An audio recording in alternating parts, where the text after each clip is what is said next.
woods are lovely, dark and deep, but I have promises to keep, and miles to go before I sleep.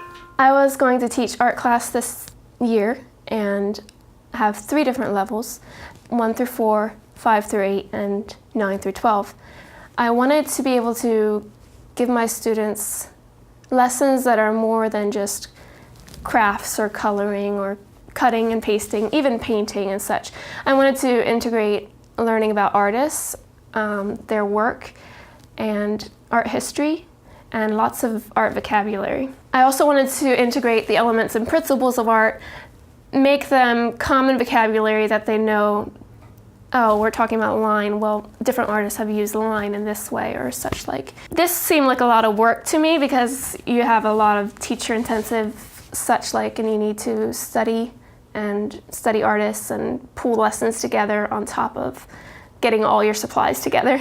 So I heard that Hannah Knoll is putting out a curriculum, and I was very excited about it. She offers a lot of different mediums, lots of artists, art vocabulary, elements and principles and such like in her lessons, and it's done for you. Her lessons are set up with 3 weeks. I have taken 4 weeks, maybe 5 weeks on some of the lessons because of how it is difficult, but I'm really, really enjoying it for my students, and they're really enjoying it. The lesson is, each packet comes in the mail, and the beginning, so it has an artist focus, and it also has what your project. In the middle, which is really nice, she has a poster for the artist. She has the artist and a few of their pieces that you're going to be looking at and studying. On the back, she has the steps of the project for your students. So day 1, you're doing the drawing and the tracing. Day 2, you're doing painting shoes with watercolor and you're doing the background pieces. And day 3, you're putting it all together. So she has it sketched out nicely there for you.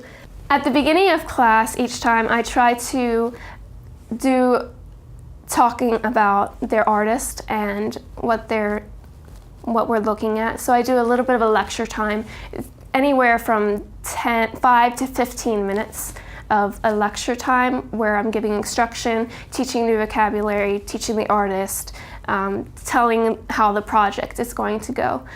During that time, I try to keep the room quiet. The students need to raise their hands if they want to talk, just like you would do your normal classroom. And then when they're set to work on their project, I try to turn some music on. It keeps it quieter, and I ask that students are only whispering with other students. That way, you're not getting the obnoxious talk and the loudness that you can often get in art classes. And it usually gives a pretty good environment of whispering, quiet. They can still raise their hands if they need me to come without me being like, oh, Miss Rebecca from every angle of the classroom. And that can be frustrating because that's the last thing I want when I'm trying to keep track of 12 paint palettes at the same time. I use the ARTiculations curriculum in my classrooms, and because of cost, I wanted to just get 2 levels for my students. And I also wanted to have a high school art. ARTiculations doesn't currently offer a high school art curriculum, so I decided I'm going to go with level 2 for my 1st through 8th graders.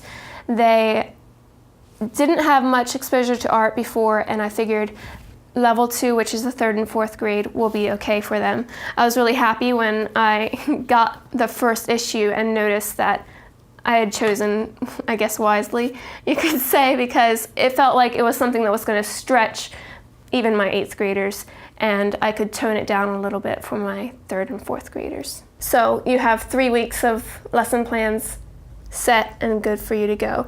This makes it really nice because originally your lesson is a lot of work to figure out what you're doing for 3 weeks of art, but eventually, once you have it figured out, the first week, day 2 and day 3, the 2nd week and the 3rd week are a lot easier to run with it.